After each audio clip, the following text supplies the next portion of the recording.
প্রথমবারের মতো পাকিস্তানের মাটিতে স্বাগতিকদের হোয়াইট ওয়াশ করে ঐতিহাসিক টেস্ট সিরিজ জয় বাংলাদেশের। এই সিরিজ জয়ে প্রাপ্তির শেষ নেই, তবে বরাবরের মতোই টপ অর্ডারের ব্যর্থতা বলুন কিংবা ধারাবাহিকতা ছিল না এই সিরিজেও। টেস্ট ম্যাচ মানে ব্যাটসম্যানদের ধৈর্যের পরীক্ষা, মাটি কামড়ে ক্রিজে টিকে থাকা, কিন্তু সেই পরীক্ষায় যেন বরাবরই ফেল করেছেন বাংলাদেশের টপ অর্ডার ব্যাটাররা। বাংলাদেশের টেস্ট ক্রিকেটের বয়স ২৪ বছর। দীর্ঘ এই সময়ে বাংলাদেশ ক্রিকেটে দলগত ও ব্যক্তিগত নৈপুণ্যে অনেক ক্ষেত্রে উন্নতি হলেও টপ অর্ডার ব্যাটিংয়ের চিত্র আর পাল্টাচ্ছেই না। টেস্টে বাংলাদেশ এ পর্যন্ত খেলেছে ১৪৫ ম্যাচ, যেখানে টাইগাররা ১০৫ টেস্টে হারের বিপরীতে জয় পেয়েছে ২১ ম্যাচে এবং ড্র করেছে ১৮ ম্যাচে। এই পরিসংখ্যানই বলে দেয় বাংলাদেশের টেস্ট ক্রিকেটের অবস্থা কতটা করুণ। টেস্টে এ দুর্দশার নেপথ্য অন্যতম কারণ টপ অর্ডার ব্যাটিংয়ের ব্যর্থতা। বাংলাদেশের হয়ে ওপেনিংয়ে বেশ লম্বা সময় ধরেই খেলেছেন তামিম ইকবাল। এই ওপেনিং ব্যাটসম্যানের পর লম্বা সময় ওপেনিংয়ে থিতু হতে পারেনি আর কোনো ব্যাটার। পরের পজিশনগুলোতেও নেই তেমন ধারাবাহিকতা।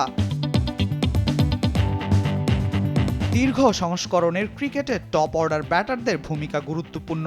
টেস্টে ভালো করতে হলে টপ অর্ডারের ধারাবাহিক হবার কোনো বিকল্প নেই, তাহলেই পরের ব্যাটারের জন্য কাজটা সহজ হয়ে পড়ে।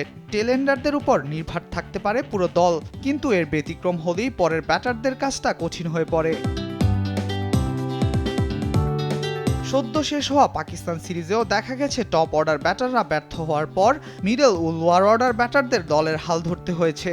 বর্তমানে টেস্টে বাংলাদেশের হয়ে ওপেনিং ব্যাটসম্যান হিসেবে খেলছেন সাদমান ইসলাম ও জাকির হাসান। ২০১৮ সালে ওয়েস্ট ইন্ডিজের বিপক্ষে অভিষেক হয় সাদমান ইসলামের। এ পর্যন্ত খেলেছেন ১৫ টেস্ট, ২৯ ইনিংসে ২৫.৭৪ গড়ে এই ওপেনারের সংগ্রহ ৬৯৫ রান। ২০২১ সালে জিম্বাবুয়ের বিপক্ষে নিজের টেস্ট ক্যারিয়ারের একমাত্র সেঞ্চুরি করেন তিনি। এছাড়া ওয়েস্ট ইন্ডিজের বিপক্ষে দুটি 50 আছে তার।